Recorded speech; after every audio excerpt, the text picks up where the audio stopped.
You are really fascinating. No, but you are wonderful. I said it when we were off the air, and I want to say you are loving and generous, and you like women, and it's a pleasure. And whoever is the woman in your life is very lucky. Well, thank you very much.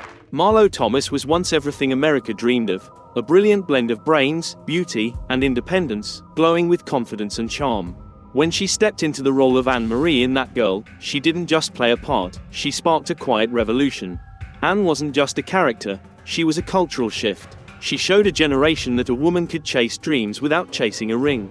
Millions followed her, inspired by the idea that a woman's life could be vibrant, fulfilled, and entirely her own. But today, at 87, the world doesn't talk about Marlo Thomas for her legacy or her groundbreaking roles. Instead, conversations swirl around her appearance, a face that once defined an era now at the center of controversy, accused of yielding to plastic surgery and an unattainable battle against time. No one, no matter how iconic, can escape the passage of years. Yet instead of applauding her enduring legacy, society fixated on her altered looks, ignoring the billions of dollars she helped raise for children with cancer. Forgotten in the noise is the woman who was once the heartbeat of feminism, a force of compassion, a piece of television history. Marlo's story is one of evolution, from red carpets to hospital wards, from dazzling beauty to something far more profound, purpose. Perhaps the fading of the public's adoration has cleared the way to see her essence. No longer just a starlet but a symbol that shines without needing to be seen. Born on November 21, 1937, in Detroit, Michigan, Marlo Thomas, born Margaret Julia Thomas, was never meant to live an ordinary life. As the daughter of Danny Thomas, beloved comedian and founder of St. Jude Children's Research Hospital, Marlo was raised in a world of applause and bright lights, but also of unseen silences. She grew up in a home filled with celebrity guests and Beverly Hills luxury, yet her young heart quietly ached for something simpler, a father's time. Danny Thomas was a man adored by millions, yet his relentless schedule often left his daughter watching from the sidelines. Though he loved her deeply, his absence carved a space in her childhood that even applause couldn't fill. Marlo later confessed that she always felt like she was competing with the world for his attention, and losing. To the world, she had it all. But inside, she was just a girl hoping to be seen. That longing didn't just shape her, it fueled her. It pushed her not to inherit fame but to forge her own path, not in her father's shadow, but in her own light. And even in his absence, Danny Thomas left his daughter something powerful, a legacy of compassion. Marlo grew up hearing about children in pain, children her father refused to ignore. She saw that fame had a higher calling. And while he may have missed the bedtime stories and milestones, he lit a flame in Marlo that would carry her far beyond the world of television. It was a fire she'd carry quietly, using her platform not just to entertain, but to heal. Growing up in a household glittering with fame, many assumed the name Thomas was Marlo's golden ticket into showbiz. But Marlo knew the truth. That name was a weight as much as a privilege. If she didn't forge her own path, her legacy would never be her own. It would always belong to someone else. From early on, she made her stance clear. She would earn her place through talent, not inheritance. Instead of leveraging Hollywood connections to step into the spotlight, Marlo began in theater, where the only currency was raw ability. There, the question wasn't, who's your father? But, can you perform? In those early years, Marlo struggled to land even minor roles. Theater auditions led to rejections, and television scripts often came with skepticism. Doors didn't fly open, she had to push them. The industry saw her as just another privileged heiress dabbling in dreams. But Marlo refused to give up. Then, in 1966, the right opportunity finally came knocking. But it was more than just a role. It was a revolution. That Girl, a series about a young woman leaving home to chase independence in New York, was searching for a lead. They needed someone with sweetness and strength, someone who could capture the spirit of a changing America. Marlo didn't just fit the role, she became the role. And in doing so, she didn't just launch a hit show, she rewrote the rules for women on television. At a time when female characters were sidelined as housewives or love interests, Anne-Marie was something else entirely, a woman with dreams of her own. Independent, stylish, and unapologetic, she changed what it meant to be that girl. Marlo wasn't just acting, she was making a statement. With every confident step across Manhattan in a mini dress, Anne-Marie challenged decades of tradition. America was watching, and changing. The show struck a nerve. Marlo Thomas became the face of a movement, a beacon for women who believed life could be more than marriage and motherhood. But what viewers didn't always see was that Marlo was also steering the ship. Behind the scenes, she shaped scripts, styled wardrobes, and fought for the show's integrity. When producers wanted Anne-Marie to get married in the finale, Marlo stood firm. To her, independence wasn't a phase, it was the point. When That Girl ended after 5 wildly successful seasons, it wasn't because the audience was fading, it was because Marlo had the courage to walk away. She knew that continuing the show would mean forever being Anne-Marie. And Marlo Thomas wanted more than a character's legacy. She wanted her own. Faced with a choice, coast on her TV fame or risk everything for reinvention, Marlo chose the harder road. She turned down the predictable roles. She refused to be typecast. She risked her stardom to redefine it. Her next project shocked everyone, Free to Be, You and Me. It was a collection of books, music, and a TV special for children, but it carried a message America wasn't quite ready for. Gender equality, emotional honesty, the idea that girls could be doctors and boys could cry. For a celebrity to say that out loud in the early 70s was bold. For Marlo Thomas, it was necessary. Free to Be, You and Me became more than a hit, it became a movement. It entered classrooms, homes, and hearts. It changed how children saw themselves, and each other. And Marlo, she wasn't just entertaining anymore. She was educating, uplifting, and inspiring. Her courage didn't stop there. In 1986, she took on the harrowing role in Nobody's Child, portraying a woman institutionalized for decades. The transformation was stunning. Gone were the glamorous costumes. In their place, raw vulnerability. Marlo became unrecognizable and unforgettable. That performance earned her an Emmy, but more importantly, it earned her respect. This wasn't a star clinging to nostalgia. This was an artist evolving, deepening, daring to confront what others avoided. And from there, she continued to build, not with fanfare, but with intention. Her roles in Friends, The Practice, Frasier, Ugly Betty, brief, but always meaningful. On stage, she chose psychologically complex material, like Thieves, The Shadow Box, Love, Loss, and What I Wore. Her craft matured, but her flame never dimmed. For Marlo Thomas, success wasn't about ratings or red carpets. It was about impact. Whether in a one-line cameo or a national campaign, she lived her values: independence, empathy, and fearless authenticity. Now, at a time when many stars retreat quietly, Marlo moves forward, not with headlines, but with purpose. Her voice lives in every book she writes, every role she plays, and every child healed at St. Jude. Her legacy isn't a spotlight, it's a torch, passed on to those who still believe in something better. Because for Marlo Thomas, light isn't something you chase. It's something you carry, with grace, with grit, and always for others. Throughout her career, Marlo Thomas never let the spotlight rewrite her essence. Fame, accolades, applause, none of it dimmed the quiet fire she carried, the commitment to live with kindness, to act with integrity, to remain real in a world that rarely is. And perhaps it was that very fire that guided her to one of life's most unexpected miracles. Not found on red carpets or through glittering contracts, but in a moment so ordinary, it became extraordinary. In an industry where love is often fleeting and marriages dissolve faster than movie credits, the story of Marlo Thomas and Phil Donahue stands out as a rare and tender exception. They met in 1977, when Marlo appeared on The Phil Donahue Show. Before the cameras even rolled, something subtle yet electric sparked between them. Two seasoned hearts unexpectedly caught off guard. Phil, with his silver hair and easy Irish charm, struck Marlo like a character from one of those vintage shampoo commercials, gentle, warm, unforgettable. Even the live audience sensed something happening. There were the exchanged glances, the small hesitations, the unspoken something that lingered in the air. Marlo was visibly flustered, Phil was bashfully collected, and when the cameras stopped rolling, the real connection quietly began. At the time, Phil was 35 and had lived a full life, divorce, 5 children, and the weight of a pioneering television career. He wasn't some starry-eyed suitor, he was a man seasoned by heartbreak and resilience. He brought with him a complicated past, not baggage, but a life fully lived. Marlo, so fiercely independent and long skeptical of marriage, found herself disarmed by Phil's sincerity. Their first date was far from cinematic, awkward pauses, guarded emotions, but beneath it all, something genuine took root. A longing not for perfection, but for understanding, for realness, for connection. 3 years later, in 1980, they quietly married. No tabloid spectacle, no gilded altar, just two people who had seen enough of life to know that real love isn't about grand gestures, it's about deep knowing. This wasn't about filling an empty space. It was about finding a home in each other. Marriage wasn't easy. Becoming a stepmother to 5 children in her 30s was even harder.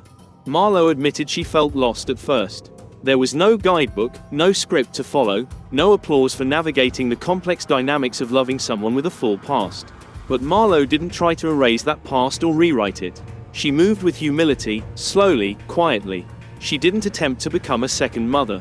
She listened, she waited, and in time, she earned something stronger than affection. She earned trust and respect. Over the decades, Marlo and Phil remained a constant in a world where very little is. No scandals, no tabloid rumors, no high-profile splits and reconciliations. Their love wasn't about being seen, it was about being there. It lived in the silent support, in the clasped hands when no one was watching, in the glances that spoke louder than any headlines. Even as Phil faded from the public eye, as his hair whitened and his voice softened, Marlo stood with him, not as the iconic star, but as his unwavering partner. She chose him every day, not for what he once was, but for who they had become together.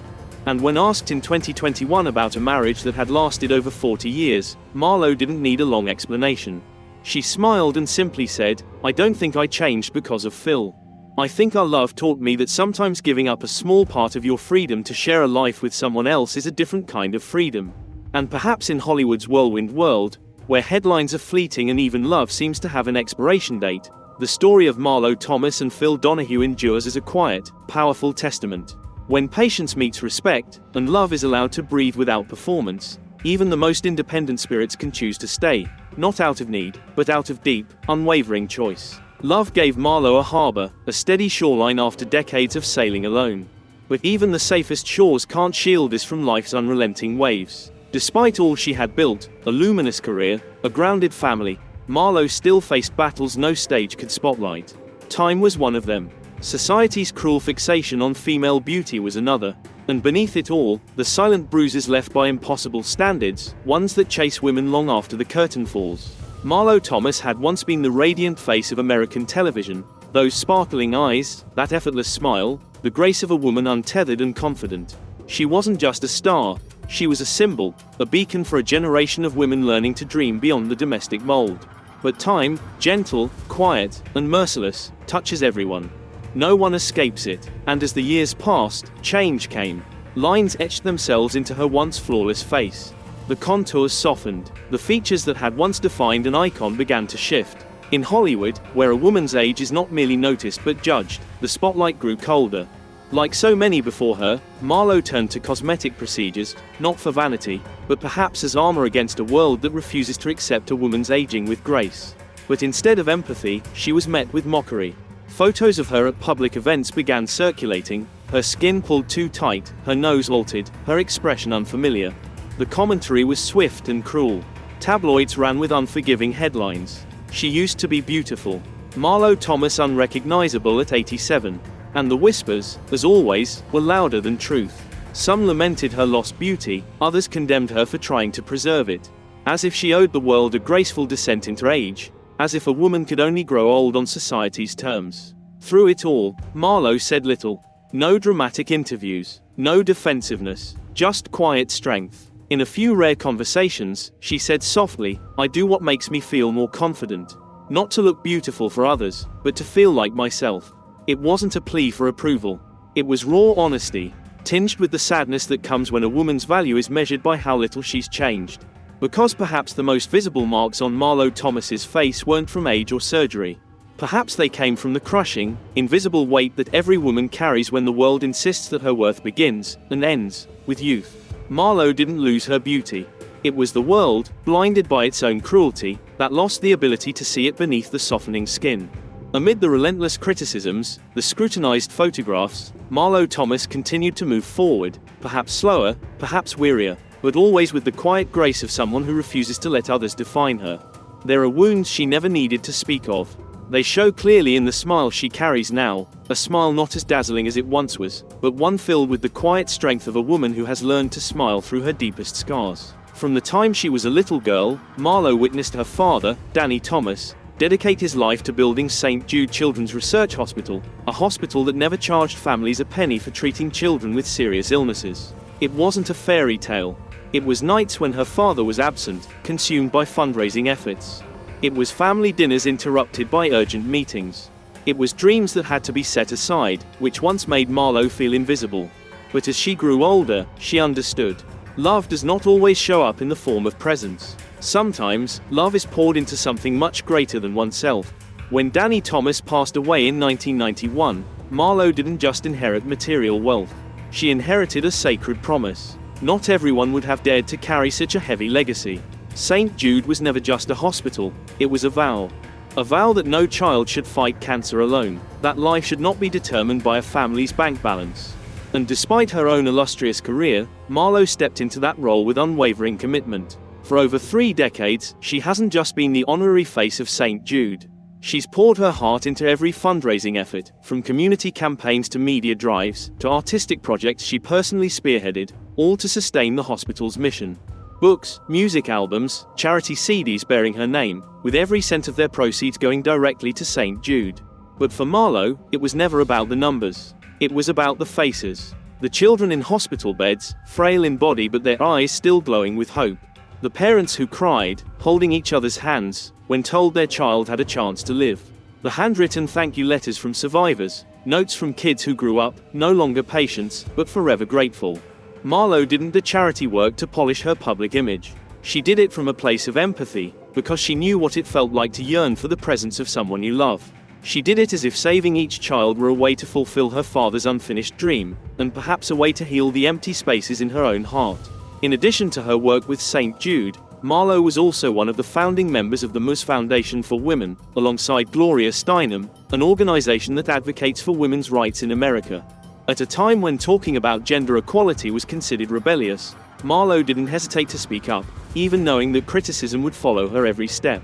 But for Marlo, freedom, especially women's freedom, was never a gift. It was something that had to be claimed, fought for, nurtured through real action, not just lofty speeches. Today, at 87, Marlo continues to appear at charity events, continue to call for donations on television, and posts messages on social media to inspire younger generations. She doesn't have to. No one demands that she keep fighting.